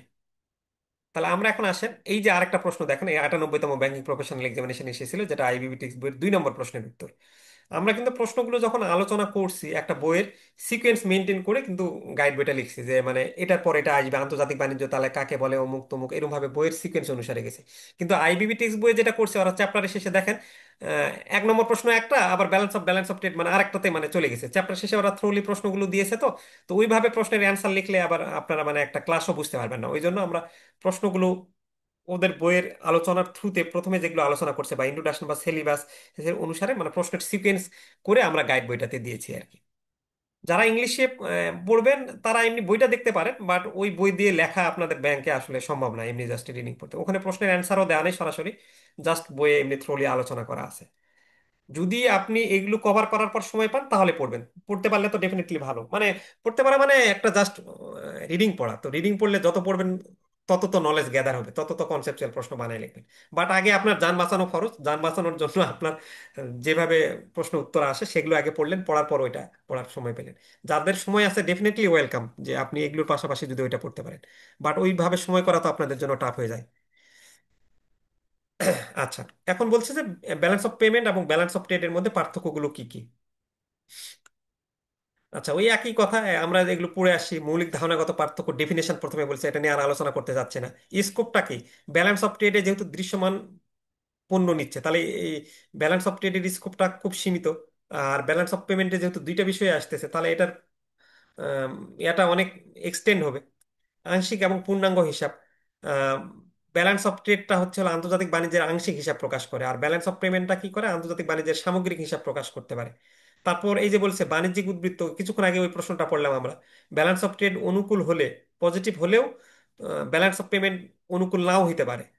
কিন্তু যদি ব্যালেন্স অফ কিন্তু বাণিজ্যিক উদ্বৃত্ত প্রতিকূল হওয়া সত্ত্বেও, অপরদিকে আবার দেখেন এইখান থেকে কিন্তু কনসেপচুয়াল প্রশ্ন চলে আসতে পারে পরীক্ষার হলে। তখন কিন্তু আপনার মানে ক্রিয়েটিভ আইডিয়া, মানে আপনি এই যে ক্লাসটা করলেন, ক্লাসটা করার কারণে আপনি তখন পরীক্ষা হলেও কিন্তু বানায় লিখতে পারবেন। মানে এই যে ক্লাস করার কিন্তু এগুলোই সুবিধা, এগুলো তার বইয়ে এত ডিটেলস আলোচনা থাকে না।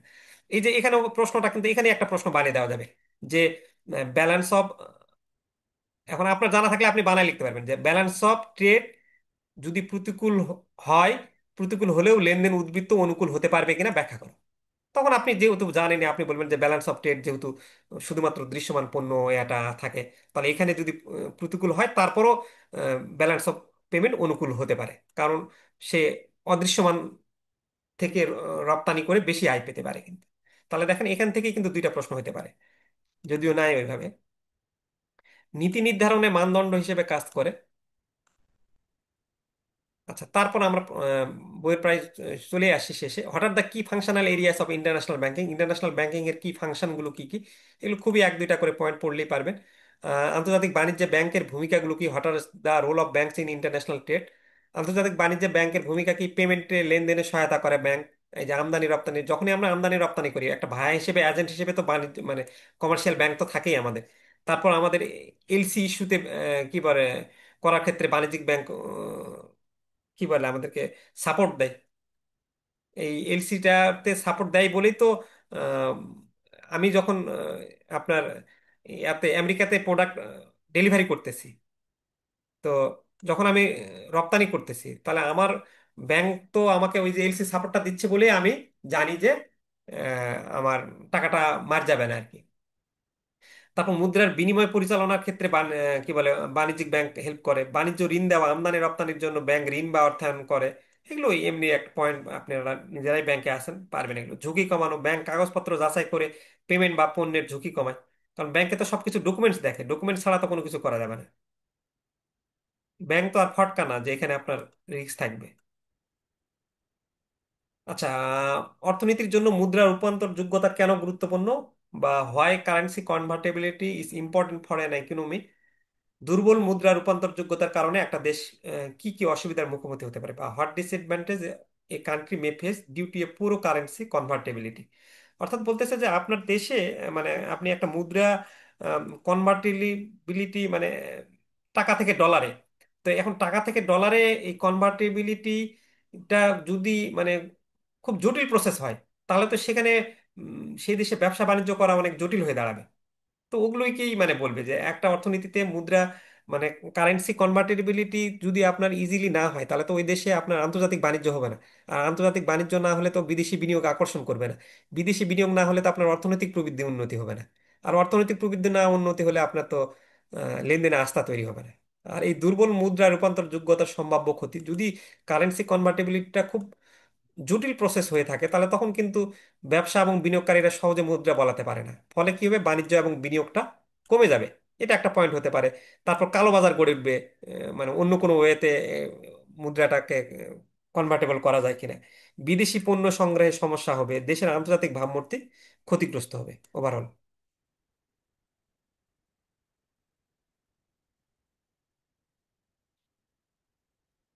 আচ্ছা, আন্তর্জাতিক বাণিজ্যে আমদানি বা রপ্তানি কখন হয়, when does the international trade export or import happen. What is the gain on the part of a country in international trade.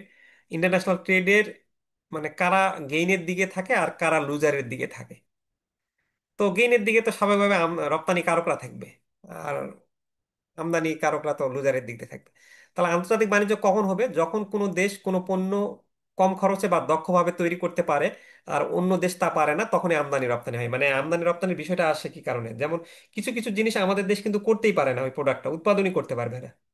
যেমন জাফরান বা আমরা আঙ্গুর, কিছু কিছু ফলের কথা বলতেছি, বা কিছু মেশিনারিজ প্রোডাক্ট, তো সেগুলো তো আমরা পারি না। তাহলে আমরা ওই পণ্যটা কিন্তু তৈরি করতে পারি না বলেই কিন্তু আমদানি রপ্তানি হয়। অথবা যদি আমাদের দেশে একটা পণ্য প্রোডাক্টটা উৎপাদন করতে গিয়ে এর কষ্টটা যদি বেশি হয়ে যায়, সেটা র মেটেরিয়ালগুলো যদি এখানে কাছাকাছি না থাকে, আপনার র মেটেরিয়াল আমদানি করে তারপর প্রসেস ফিনিশ প্রোডাক্ট করতে গিয়ে আপনি দেখতেছেন যে আলটিমেটলি কষ্টটা বেশি পড়ে যাচ্ছে, তার তুলনায় আপনি সরাসরি অন্য কোনো দেশ থেকে আমদানি নিয়ে আসলেই সেটা সুবিধা। তাহলে এই জন্যই বলতেছে যে যখন কোনো দেশ আপনার আহ, পণ্য কম খরচে উৎপাদন করতে পারছে আর একটা পারতেছে না, বা আরেকজন দক্ষভাবে তৈরি করতে পারছে, কোনোটা স্পেশালাইজড হচ্ছে, তখনই তো ইন্টারন্যাশনাল ট্রেডটা তৈরি হবে। এগুলো ওই যে প্রথম দিকে আমরা আলোচনা করছি সেগুলোই পারবেন। আন্তর্জাতিক ট্রেডের ফলে লাভবান কি, দেশের লাভ কি, দেশের সম্পদ ভালোভাবে কাজে লাগে, উৎপাদন বাড়ে, কর্মসংস্থান হয়, আর রপ্তানির মাধ্যমে বৈদেশিক মুদ্রা অর্জন হয়। কারা ক্ষতিগ্রস্ত হয় এর মাধ্যমে, ক্ষতিগ্রস্ত আবার ওই যে আহ, অনেক সময় কি বলে একটা বিদেশি কোনো প্রতিষ্ঠান আসছে, তাহলে এই প্রতিষ্ঠান, দেশীয় যেসব প্রতিষ্ঠান বিদেশি পণ্যের সঙ্গে আবার টিকতে পারে না। এখন বাইরের দেশ থেকে আপনি ডাব সাবান নিয়ে আসছেন, মানুষ তো লাক্স সাবান, কি বলে, দেশীয় কেয়া তো আর কেউ নিতে চাইবে না বিদেশি পণ্যের যদি কোয়ালিটি অনেক ভালো হয়ে যায়। তাহলে তখন এই আন্তর্জাতিক বাণিজ্যের কারণে দেশীয় শিল্প ইন্ডাস্ট্রিগুলো ক্ষতিগ্রস্ত হচ্ছে। দেশীয় শিল্প ইন্ডাস্ট্রিগুলো ক্ষতিগ্রস্ত হলে কি হবে? কারখানা বন্ধ হবে, চাকরি হারাবে, বেশি আমদানির কারণে অর্থনৈতিক ভারসাম্য নষ্ট হবে। সব দিক মিলে আন্তর্জাতিক বাণিজ্য দেশকে আরো প্রতিযোগিতামূলক ও দক্ষ করে তোলে, তাই লাভই বেশি হয় আর কি। আর মনে হয় একটা প্রশ্ন আছে আমাদের এই চ্যাপ্টারে।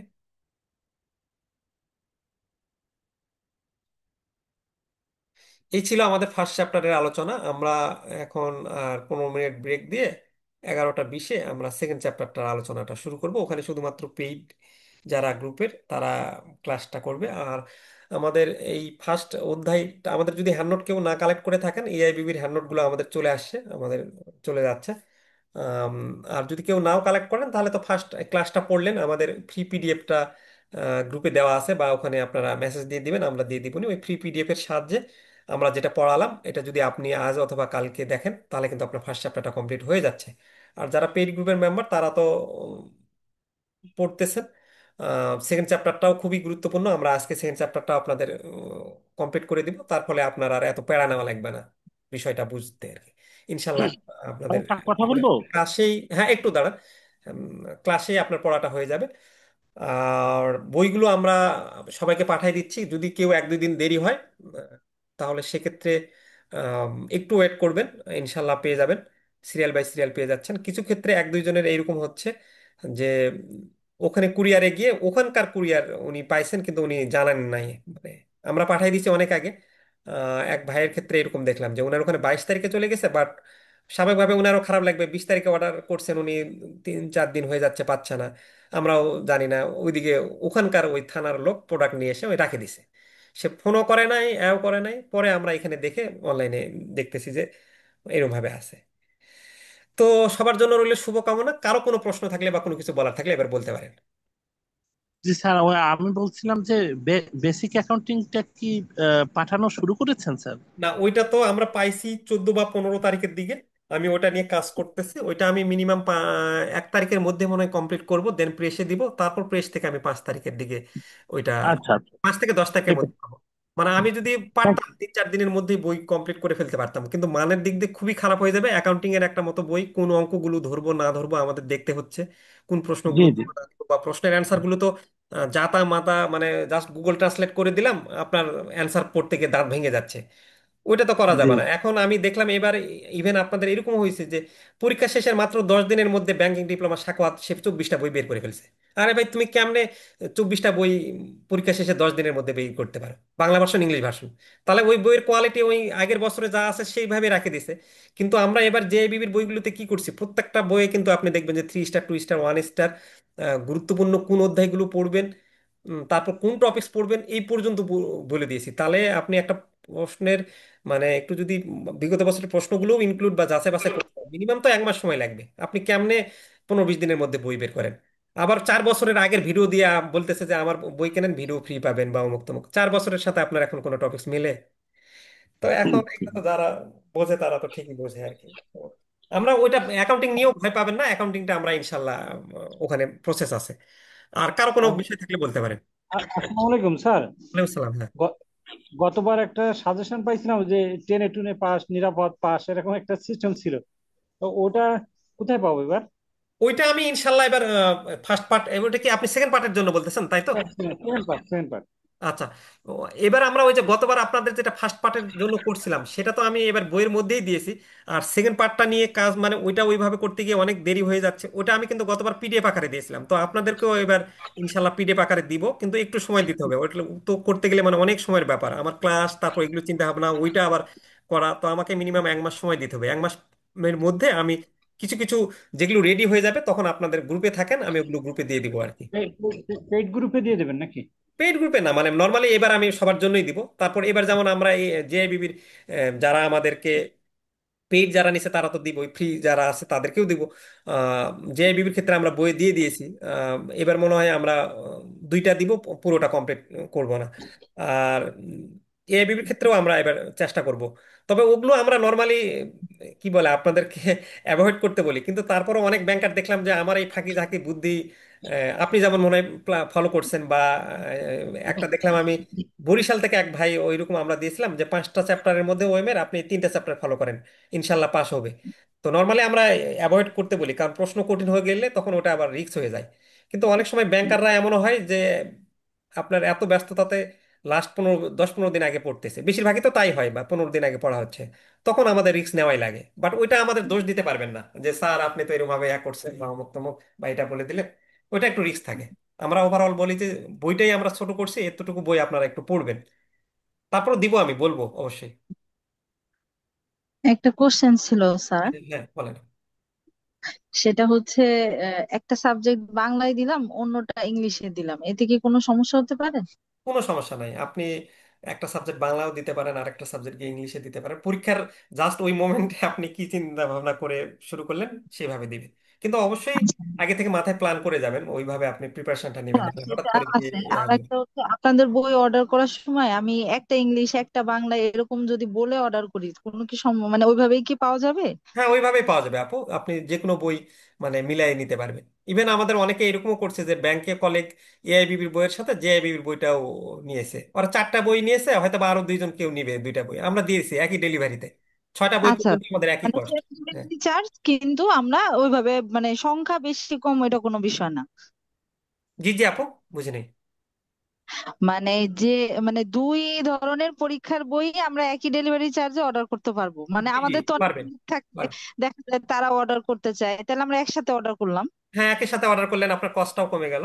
আমরা 6টা আচ্ছা। পর্যন্ত এক প্যাকেটে দিতে পারি, বাট 6টার পরে গেলে তখন আলাদা প্যাকেটে গেলে তখন আমাদের এটা তো ওজন অনুসারে ডেলিভারি চার্জ হয়, তখন আবার ডেলিভারি চার্জ মানে আচ্ছা, বুঝতে পারছি। ডাবল হয়ে আর যাবে। মানে হ্যান্ড নোটে যে ইয়াগুলা থাকবে, মানে বইটাতে যে কোশ্চেন গুলো আর যে টপিক গুলো থাকবে, শুধু মানে ওইটা ওগুলাই আমরা পড়বো, নাকি এর সাথে আপনি এক্সট্রা লাস্টে শর্ট সিলেবাস বা শর্ট নোট এরকম দিবেন, এরকম?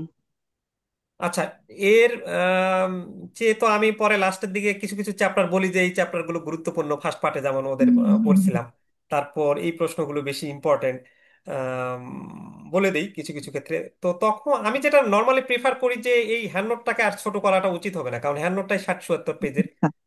না এটা মানে করলে আমরা রিস্ক তো হয়ে যায়, কিন্তু বাট বলে দেই যে এই এই টপিকস গুলো আপনাদের শুনতে ভালো লাগে, যে স্যার এটা একটু বলে দেন যে এই অধ্যায় থেকে তো এতগুলো আছে, আপনি এই কোন পার্টটা আমি গুরুত্ব দিব, তো ওইটা আমি সাজেশন আকারে দিব হয়তো বা ইউটিউবে। গতবার ফার্স্ট পার্টের ক্ষেত্রে করছিলাম, সেকেন্ড পার্টে যদি পারি ইনশাআল্লাহ সব মিলে বলবো। এবার আমাদের সেকেন্ড পার্টের জন্য একটু যদি সময় দিতেন তাহলে আমাদের জন্য ভালো হতো আর কি। হ্যাঁ জি। ইনশাআল্লাহ দিব, এই জন্য আপনাদেরই প্রথম ক্লাস নিয়েছি কিন্তু এবার। আচ্ছা, আচ্ছা। আর ওদের তো সাজাই দিয়েছি এবার, মানে ফার্স্ট পার্টে ওদের মানে খুবই সুন্দর করে সাজাই দিয়েছি, আর সেকেন্ড পার্টেও মানে আপনাদেরও সাজানো আছে, এর বাইরে তো আর প্রশ্ন পড়ানো লাগবে না, কিন্তু ওই যে আপনারা মানে কম দেওয়ার পরও তারপরও ব্যস্ততা থাকার পরে বলেন যে স্যার আর একটু ইজি করা যায় কিনা, তো সেটা করতেছি চেষ্টা, বলবো। আচ্ছা, আচ্ছা। আর পরীক্ষায় অনেকে বলে যে বাংলা থেকে ইংলিশে দিলে নাম্বার পেতে সুবিধা বা পাশ করতে সুবিধা, এটা কতটুকু ঠিক বলেন তো?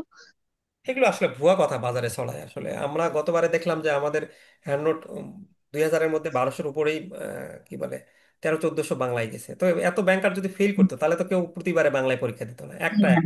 দ্বিতীয়তটা আরেকটা হচ্ছে আমার আরেকটা কোশ্চেন আছে, সেটা হচ্ছে জিএফআই আমি ফার্স্ট পার্টে দিয়েছিলাম জেআইবিবি তে, হ্যাঁ? তো ওখানে আমি পাশ করে গেছি একবারই, এবং ওই পরীক্ষাটা আমার মনে আছে আমি বাংলায় দিয়েছিলাম। হ্যাঁ, কিন্তু মানে এইবারের জন্য এক একজন এক এক কথা বলায় আমি কি ওটা বাংলায় দিব না ইংলিশে দিব, আমি তো এটাই বুঝে উঠতে পারছি না। এই জন্য আপনাকে আমি নক দিয়েছি, কিন্তু কোন ভার্সনে নিব এইটা আমি আসলে এখনো বুঝে উঠতে পারছি না। জি। আচ্ছা, ওখানে আরেকটা বিষয়, আমাদের রিয়েল লাইফ, আমি তো এটা বললাম যে এরকম ভাবে পরীক্ষা দিচ্ছি, রিয়েল লাইফ ব্যাংকারেরও তো আমি আমাকে সরাসরি তারা মানে আমি তো সব এক্সপিরিয়েন্স শেয়ার করতে পারি না, তারা আমার সাথে শেয়ার করে। এক ভাই বললো আমার, উনি মোটামুটি বললো যে স্যার আমি 2বার ইংলিশ ভার্সনে পরীক্ষা দিয়েছি, দিয়ে ফেল করছি, পরে আপনার নোট পড়ে বাংলা ভার্সনে পরীক্ষা দিলাম, পাস করলাম। তো বুঝছি, এখন বুঝছি, বিষয় হচ্ছে বুঝছি। যে আপনি যদি সময় না করতে পারেন, আপনি আর ইংলিশে হ্যাঁ, তখনই যাবেন মানে যখন আপনি ইফোর্টটা বেশি দিবেন, আপনি আমি সময় দিতে পারছি না, এইটা সমস্যা। মানে যদি সময় দিতে সময় দিতে পারবেন না আবার পারতাম, ইংলিশে যাবেন, তখন তো পরীক্ষার প্রশ্ন মান খারাপ হয়ে যাবে, তখন পরীক্ষায় প্রশ্নের আর্টিকেল অ্যান্সার খুবই ছোট হয়ে যাবে, লিখতে পারবেন না, এরকম একটা অবস্থা হয়ে দাঁড়াবে। তখনই যাবেন যখন খুবই মাত্রায় আপনার ফ্রি হ্যান্ড রাইটিং ভালো। বাট বাংলাদেশের সত্যি কথা বলতে আমরা তো নিজেরাও পরীক্ষা দিয়েছি, 100 জনের মধ্যে 77 জনেরই আমাদের ফ্রি হ্যান্ড রাইটিং ওই লেভেলের না, প্রো লেভেলের না, যে বাংলাতে আচ্ছা, যে যেভাবে 2 পেজ লিখে ফেলতে পারি সেভাবে হ্যাঁ, ইংলিশে মানে 2 পেজ লিখতে পারি। ইংলিশে আর আমরা তো চিন্তা আমাদের লিখতে গেলে বিবিএ তো এমবিএ, process করা হ্যাঁ যায় না। আমরা তো আমাদের বিবিএ এমবিএও কমপ্লিট করছি ইংলিশে, কিন্তু ওই ইংলিশের প্রশ্ন পড়তে গিয়ে আমার মানে ছোট ছোট প্রশ্নের উত্তর মুখস্থ করতে গিয়ে আমার যে ইফোর্ট হয়েছে দেওয়া লাগছে, বাংলায় হলে তার তো 50%ও দেওয়া লাগতো না। জি জি জি, থ্যাংক ইউ, আমি ক্লিয়ার, থ্যাংক ইউ। জি। আচ্ছা, আর কারো কোনো প্রশ্ন আছে? না হলে আমরা এখানে ক্লোজ করে ফেলবো। স্যার অপশনাল নিয়ে অপশনাল আগে একবার দিছিলাম, ওটা পাস করছি, ওটা কি আবার দিয়ে যাবে ট্রেড ফাইন্যান্স ইয়াতে, এটা হ্যাজারি ম্যানেজমেন্ট? ওটা আপনি অপশনাল পাস করে মানে ওটা মূল বিষয়ে পাস করছেন, এখন অপশনালে ট্রেজারি ম্যানেজমেন্ট আসছে, তাই তো? হ্যাঁ, এখন এইটা কি তো আমি এটা দিয়ে যাবে? এটা একটু কনফিউজড আমি নিজেও, মানে ওখানে যেহেতু আছে, এটা একটু জেনে জানতে হবে। যদি এর মধ্যে আপনারা যারা ক্লাসে আছেন কেউ যদি মানে বিষয়টা জানেন তাহলে ক্লিয়ার করতে পারেন, না হলে জেনে জানাতে হবে আপনাকে। আমার এক্স্যাক্টলি ও জানি। আচ্ছা। আচ্ছা, আমি তাহলে এখানে ক্লাসটা ক্লোজ করে দিলাম। আমরা আপনাদের 10 মিনিট পরে 11টা 25-এ আমরা পেইড গ্রুপে দিচ্ছি আমাদের দ্বিতীয় সেশনটা। আপনারা যদি কেউ এর মধ্যে পেইড করতে চান আমাদের, তাহলে আপনাদেরকে পেইড গ্রুপে ইনক্লুড করে পরের সেশনটা আমাদের সাথে যুক্ত হয়ে যেতে পারবেন আর কি। তো সবার জন্য রইল শুভকামনা। সবাই ভালো থাকবেন, হ্যাপি থাকবেন, অ্যাক্টিভ থাকবেন। আসসালামু আলাইকুম। আসসালাম। ওয়ালাইকুম আসসালাম।